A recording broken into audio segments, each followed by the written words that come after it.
ભરૂચના જંબુસરમાં પ્રશાસનની બેદરકારીનો ભોગ બન્યો એક્ટિવા ચાલક। ખુલ્લી ગટરમાં ખાબક્યો એક્ટિવા ચાલક। સ્થાનિકોએ એક્ટિવાને ગટરમાંથી બહાર કાઢી। સદનસીબે એક્ટિવા ચાલકનો આબાદ બચાવ થયો છે।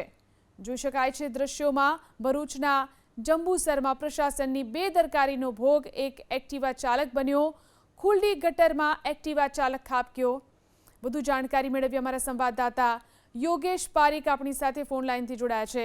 જે યોગેશ, જંબુસરમાં જે રીતે એક્ટિવા ચાલક ખુલ્લી ગટરમાં ખાબક્યો, શું છે આખી ઘટના?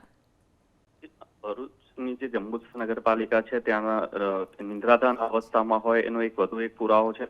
આજે એક્ટિવા ચાલક જે છે આ હોન્ડા જે રોડ છે હીરો હોન્ડા રોડ પરથી પસાર થઈ રહ્યા હતા અને ત્યાં ખુલ્લી ગટર હતી, ખુલ્લી વરસાદી ગટર હતી, એની અંદર ખાબક્યા છે। એમને ગંભીર ઈજાઓ પહોંચી છે અને હાલમાં સ્થાનિક એમને હોસ્પિટલ ખસેડ્યા છે। આવી અનેક ઘટનાઓ જંબુસરમાં બની રહી છે। અગાઉ એક ગાય પણ આવી રીતે ખાબકી હતી અને એક વૃદ્ધ પણ આવી જ રીતે ખુલ્લી ગટરમાં ખાબક્યા હતા। જી આભાર તમામ જાણકારી આપવા માટે।